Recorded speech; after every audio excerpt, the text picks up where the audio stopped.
Good evening students. Previous videos में हमने complete किया था हमारा टॉपिक पेज रिप्लेसमेंट एल्गोरिदम। तो आज की वीडियो में हम नया टॉपिक स्टार्ट करने जा रहे हैं, डिस्क शेड्यूलिंग। डिस्क शेड्यूलिंग क्या होता है कि disk scheduling is done by the operating system to schedule the input output request arriving for the disk. इसमें क्या होता है कि ऑपरेटिंग सिस्टम के पास प्रोसेसेस की बहुत सारी रिक्वेस्ट आई होती है। जैसे प्रोसेस को आगे अपना एग्जीक्यूशन करने के लिए कोई ना कोई जैसे रिक्वायरमेंट होती है उसकी कि इनपुट चाहिए होते हैं कोई पर्टिकुलर, या फिर आउटपुट जनरेट करनी होती है। तो ये सारा काम शेड्यूल करता है ऑपरेटिंग सिस्टम। तो डिस्क के लिए रिक्वेस्ट आई होती है तो उस डिस्क में उस पर्टिकुलर प्रोसेस का डाटा स्टोर हुआ होता है।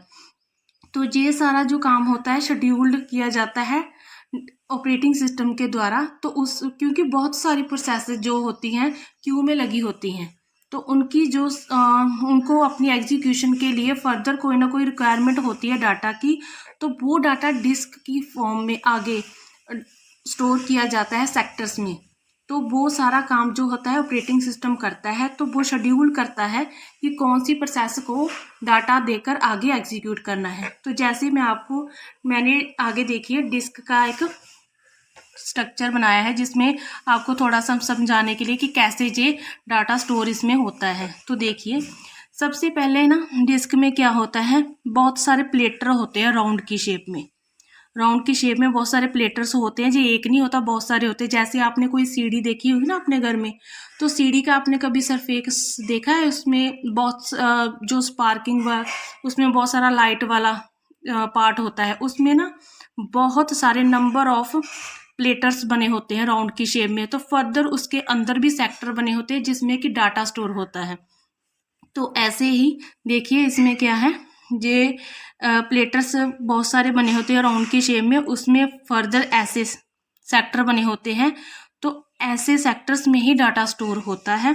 तो जब कोई रिक्वेस्ट आती है प्रोसेस की, तो उसका ऑपरेटिंग सिस्टम का काम होता है कि उसका डाटा पर्टिकुलर किस एड्रेस पे किस सेक्टर में पड़ा है उसको देकर आगे वो एग्जीक्यूशन कंप्लीट की जाती है।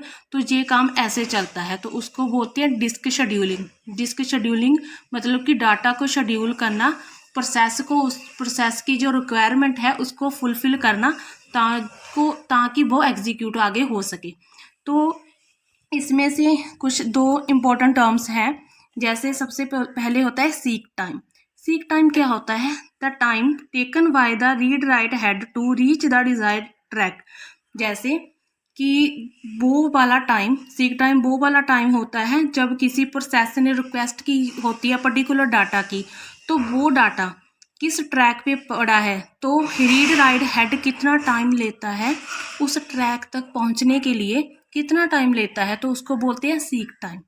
बेसिकली ये सीक टाइम जितना कम होता है उतना अच्छा होता है, क्योंकि एग्जीक्यूशन फास्ट हो जाती है तो थ्रूपुट भी बढ़ती है। तो उसके आगे मोटिव क्या है इस एल्गोरिदम का, इसके फर्दर कितने सारे एल्गोरिदम्स हैं, मेथड है जिससे हम डिस्क शेड्यूलिंग करते हैं। वो नंबर ऑफ जो एल्गोरिदम्स हैं इसके लिए एग्जीक्यूट होते हैं ताकि हम देखते हैं कि मिनिमम सीक टाइम किस में लगता है, वो ज़्यादा अच्छा माना जाता है।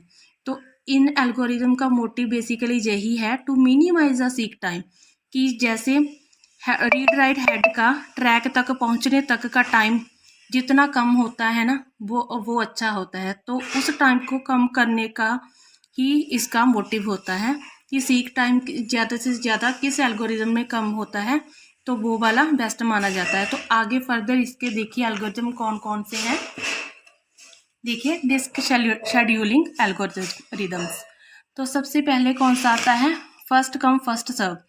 फर्स्ट कम फर्स्ट सर्व जैसे नाम से ही इंडिकेट हो रहा है कि ये एग्जीक्यूट कैसे करता है। जो पहले रिक्वेस्ट आई होती है ना उस ऐसे ऐसे वो करता है। जैसे फर्स्ट ट्रैक कौन सी वैल्यू पे है, दूसरा फिर कौन सी पे है, बड़ी छोटी का ये नहीं देखता है, जो पहले वैल्यू आई होती है उसको ऐसे ही एग्जीक्यूट करता रहता है।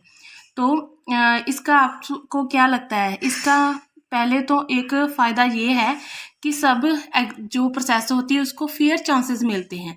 पर इसका एक नुकसान ये होता है कि जैसे कोई बड़ी प्रोसेस आ गई तो वो तो टाइम ज़्यादा लेगी, जो पीछे उससे बहुत छोटी पड़ी है तो उसको बहुत ज़्यादा वेट करना पड़ता है।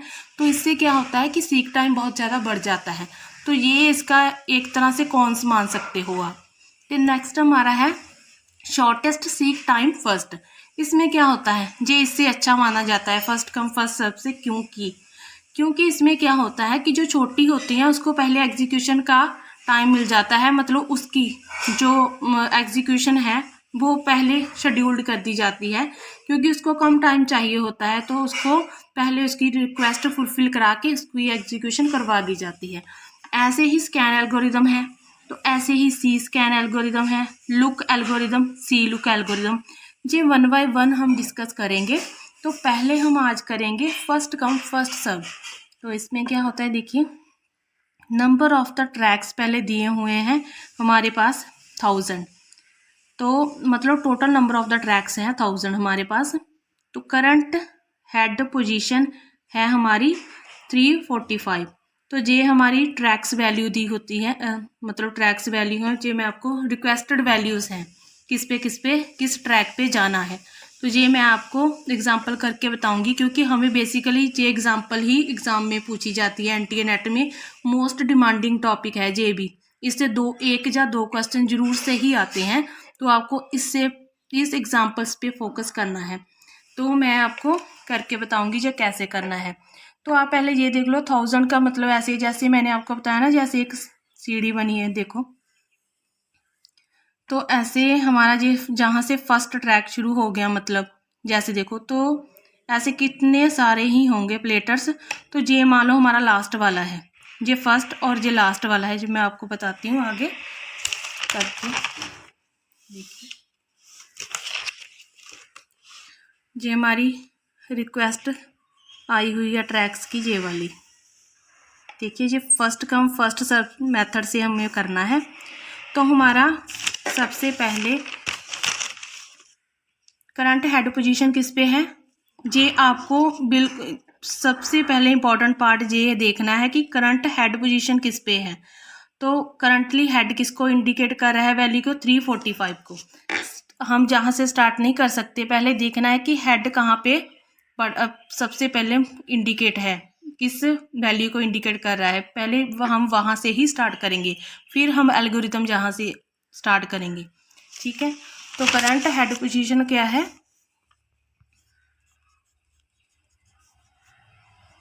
345।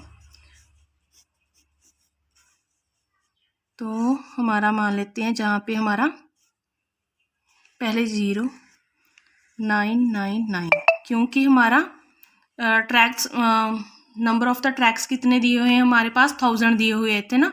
तो हमारे 0 से लेकर 999 तक हमारे 1000 हो गए।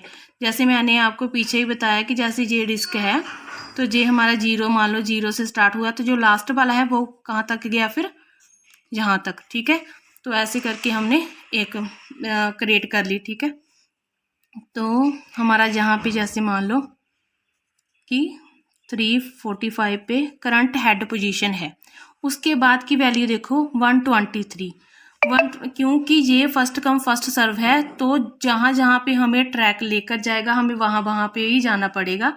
तो जौन सी प्रोसेस आई जा रही है उसको एग्जीक्यूट करते जाना है। ठीक है, तो 123 इसके लेफ्ट साइड में होगा, क्योंकि छोटा है तो 345 के लेफ्ट साइड में होगा। ठीक है, तो हमारा 123 मान लीजिए जहाँ आ गया। उसके बाद देखिए 874 345 से बड़ा है तो वो राइट साइड को मूव करेगा, 874। उसके बाद देखो, उसके बाद 692, ये 874 से छोटा है तो ये लेफ्ट साइड को आएगा, ये यहाँ पे 692। उसके बाद 475 यहाँ पे। उसके बाद हमारा है 105, तो ये हमारा जाएगा लेफ्ट साइड को, 123 से भी छोटा है तो ये यहाँ पे मान लीजिए आ गया। उसके बाद 376, तो ये हमारा यहाँ पे मान लो 376। तो क्या किया हमने कि जैसे जैसे जिस भी रिक्वेस्ट जो भी आ रही है वैसे वैसे एग्जीक्यूट करना है। तो ट्रैक वैल्यू जैसे जैसे आ रही है वैसे वैसे हमें मूव करते जाना है, क्योंकि जो फर्स्ट कम फर्स्ट सर्व है, जो आया है उसको पहले एग्जीक्यूट करते जाना है। तो हमें इसको कैलकुलेट कैसे करना है, सीक टाइम।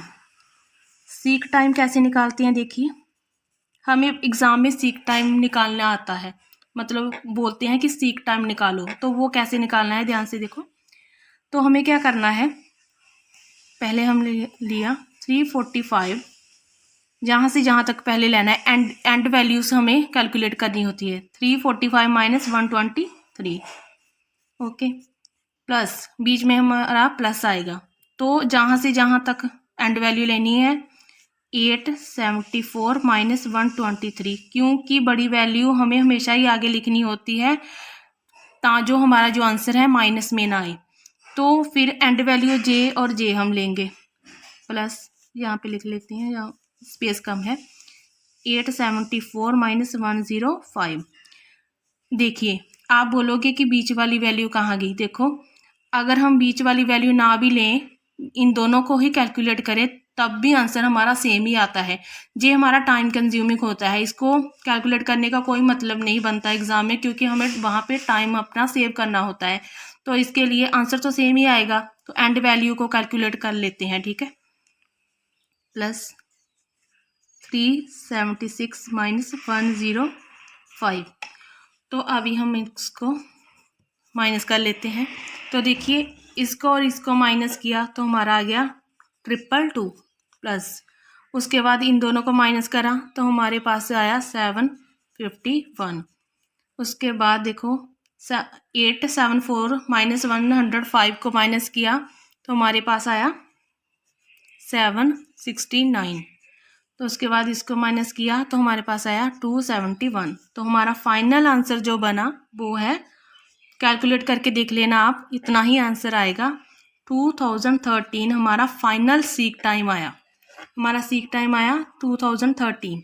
तो ऐसे आज हमने क्या किया, पहले मैंने आपको बेसिक समझाया कि डिस्क शेड्यूलिंग वर्क कैसे करता है और होता क्या है।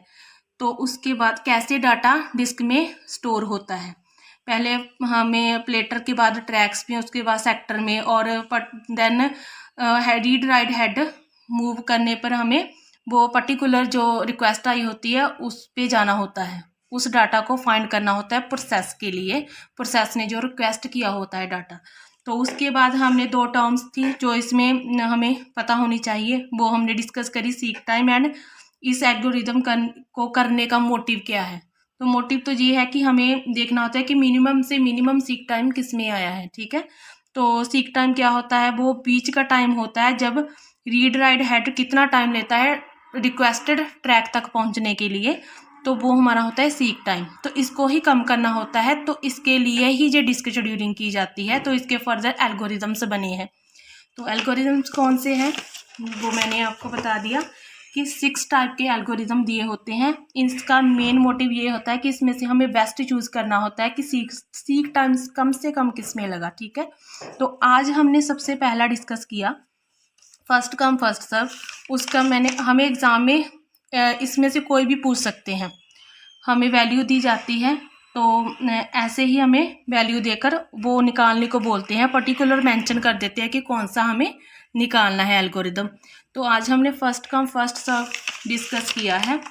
तो आई होप आपको समझ में आया होगा। तो नेक्स्ट वाले जो हमारे एल्गोरिदम रह गए हैं वो नेक्स्ट वीडियो में मैं आपके साथ डिस्कस करूँगी। तो आपको कोई भी डाउट हो तो आप मुझसे कमेंट बॉक्स में पूछ सकते हो। तो आज के लिए बस इतना ही। अगर आपको मेरी वीडियो अच्छी लगी है तो इसको लाइक और शेयर ज़रूर करना। Thank you everyone.